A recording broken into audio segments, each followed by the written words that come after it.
Hello friends, in this video I will show you how to create a new document in CorelDRAW. So firstly open CorelDRAW and here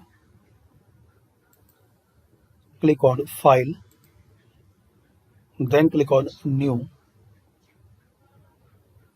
and also you can use shortcut Ctrl plus N.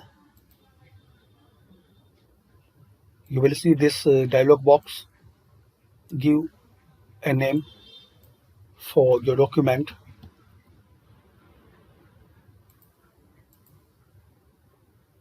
Here you can select a size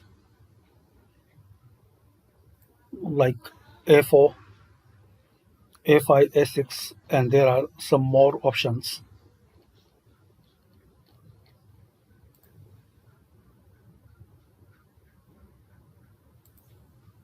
You can set color settings,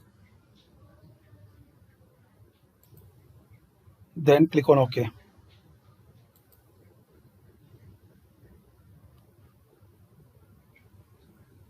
So this way guys, you can create a new document,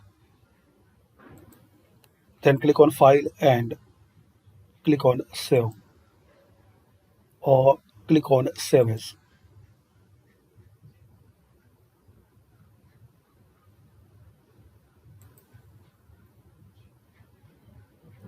So thanks for watching, and please share, like and subscribe this channel for more useful videos.